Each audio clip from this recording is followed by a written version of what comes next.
Hello everyone, and welcome back to the Fluctus Channel.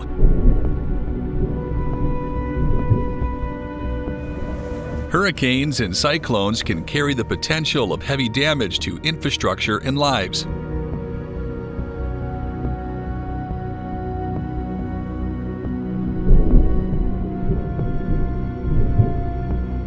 With the amount of money the U.S. military has locked up in terms of material resources, a storm can be devastating.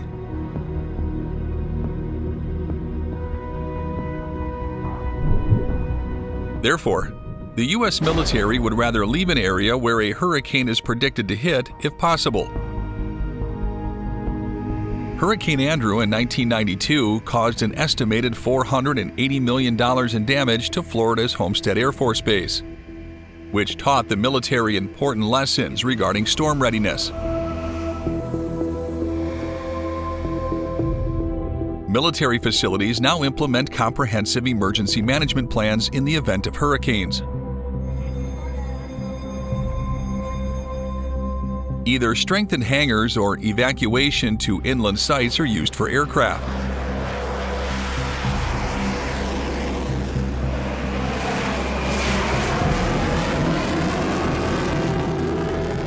Personnel that are not essential are evacuated, and vital equipment is relocated to higher ground.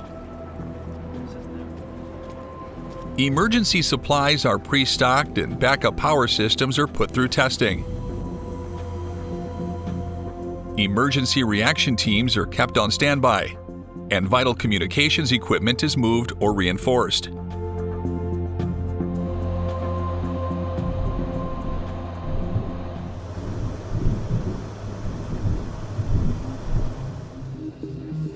Pilot briefings during hurricane evacuations concentrate on Huravac routes, which are preset routes intended to maximize escape choices while consuming the least amount of fuel. In order to switch airfields, crews have to account for projections of turbulence, winds in the air, and fuel needs.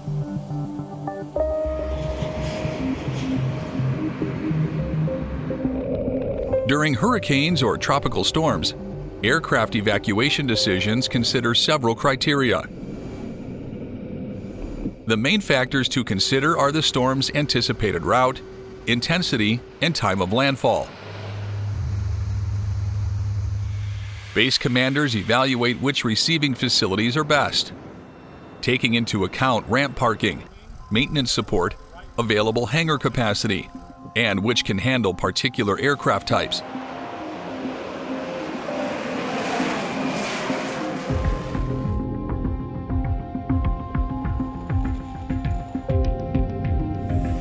For evacuated aircraft to be maintained, host bases must have enough staff, security, and logistical support.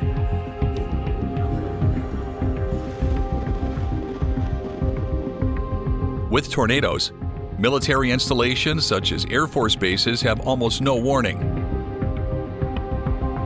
A tornado is an air column that stretches from a thunderstorm to the ground and rotates furiously. Although most tornadoes have velocities of less than 110 miles per hour, these devastating weather events can create winds above 300 miles per hour. Because of their extremely focused force and unpredictable nature, they can pose a special threat to military sites. A major tornado occurred at Wright-Patterson Air Force Base in Ohio on February 7, 2024. An F2 tornado with peak estimated speeds of 115 miles per hour impacted the base. At its widest point, the tornado's path was about 200 yards wide and 3.4 miles long. The incident happened within a broader weather system that produced several tornadoes throughout the area. Numerous facilities on the base sustained significant damage because of the tornado. The roof of Building 4, which contains administrative offices and research labs, was severely damaged. Numerous historic buildings at the base's Area A were affected, notably the 88th Air Base Wing Headquarters building, which sustained major damage. About 150 trees throughout the installation were damaged or completely killed by the storm. Some of these trees were over a century old. The cleanup effort started as soon as the tornado had passed. To secure damaged structures and remove debris, base civil engineering squadrons collaborated with civilian contractors.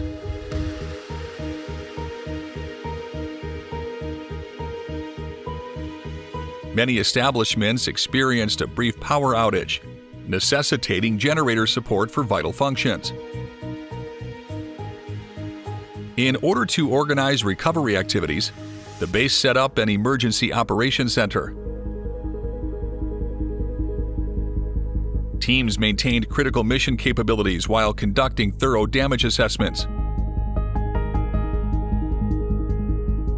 No significant casualties among base personnel were reported despite the extensive damage.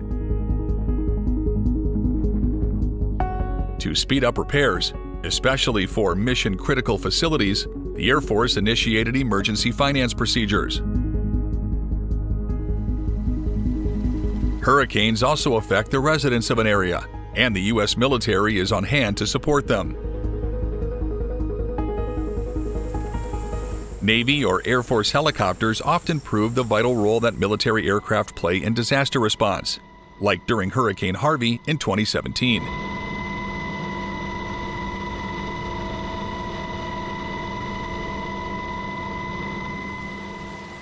In Beaumont, Texas, where citizens were trapped in their homes due to flooding, personnel using MH-60S Seahawk helicopters performed difficult search and rescue operations.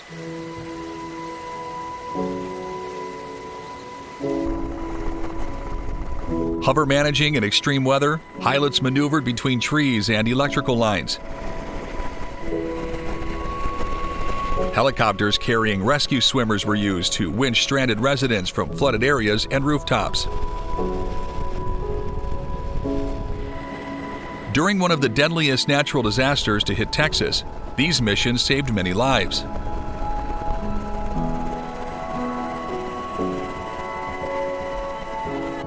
Often, the U.S. military also helps with the evacuation of areas.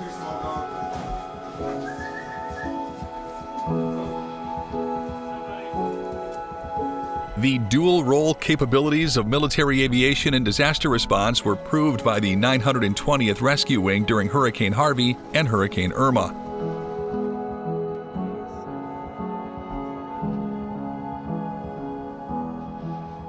They successfully evacuated civilians from disaster areas using their HC-130Ns and HH-60 Pavehawks, despite their primary purpose being combat search and rescue.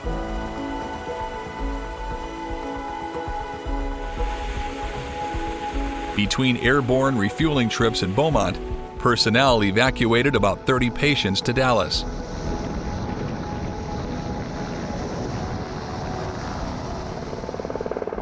Units of the Air National Guard from New York, Kentucky, and Puerto Rico joined forces in the U.S. Virgin Islands as the operation spread to several states and territories. The military's ability to quickly adapt combat aircraft for humanitarian missions was demonstrated by this multi-state reaction.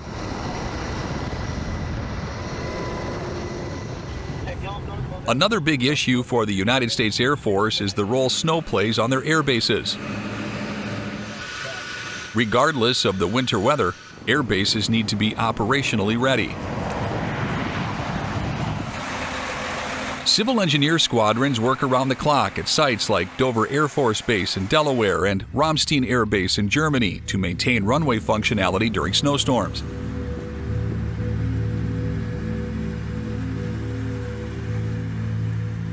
While de-icing teams prepare airplanes for safe operations, heavy equipment operators utilize specialized plows and brushes to remove snow from flight lines.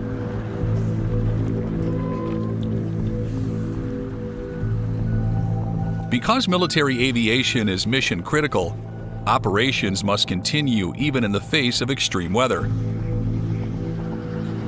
Maintenance workers at Bagram Airfield illustrated the difficulty of balancing weather and aircraft maintenance.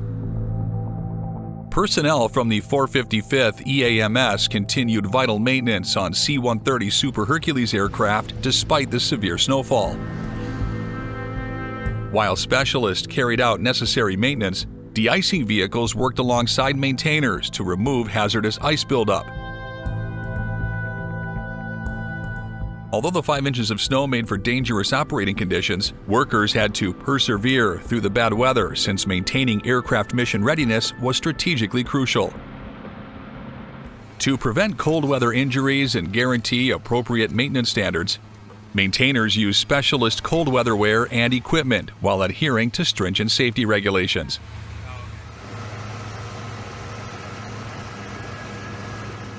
A crucial safety measure is de-icing aircraft, which is accomplished by applying specialized fluids through operator cabins installed on booms. While Type 4 fluid offers longer protection with its thicker protective layer effective to -40 degrees Fahrenheit, Type 1 fluid, which is a blend of propylene glycol and water, eliminates existing ice at temperatures as low as -20 degrees Fahrenheit.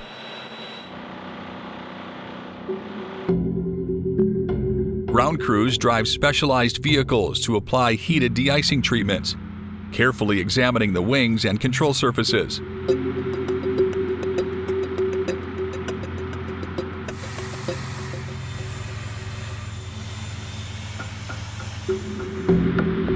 Meanwhile, runway crews maintain safe operating surfaces with specialized tools, including blowers, brushes, and plows.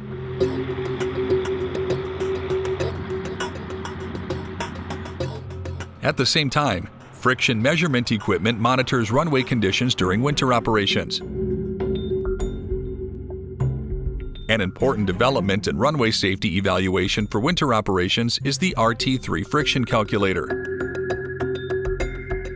This automated system continuously detects surface friction while traveling across runways, taxiways, and parking aprons, unlike its predecessor, which needed manual stops every 1,000 feet. It is operated by Operations Support Squadrons and gives pilots and maintenance workers up-to-date information on surface conditions to enable them to make well-informed decisions concerning aircraft operations. All right, ready? The effectiveness of this technology lowers the needless use of de-icing chemicals, saving money and increasing accuracy by removing calculating errors caused by humans.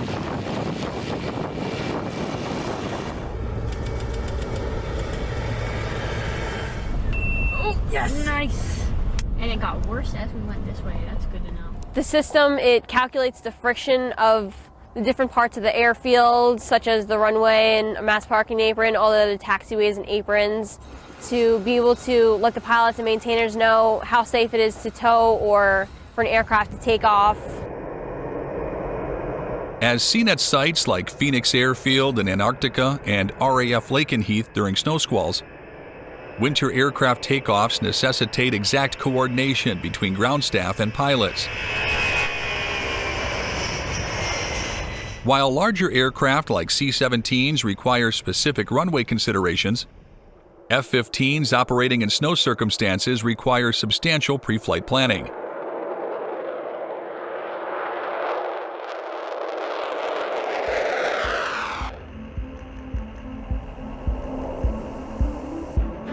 The groundbreaking feat at Phoenix Airfield demonstrates the technical difficulties of cold weather operations, where engineers created a 32-inch deep compacted snow runway that can accommodate wheeled aircraft.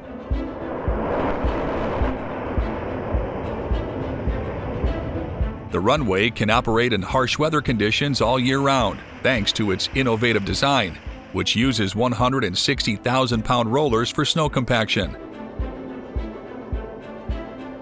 Weather will probably remain one of the world's most destructive forces. All military operations must be planned around weather conditions, which cost the U.S. military billions in prevention costs. Still, dedicated men and women allow the U.S. military to continue operating 24 hours a day, 7 days a week.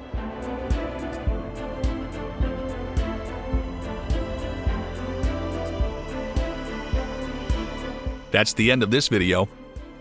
I hope you enjoyed it. Make sure to subscribe to this channel so you don't miss any of our new content. See you next time.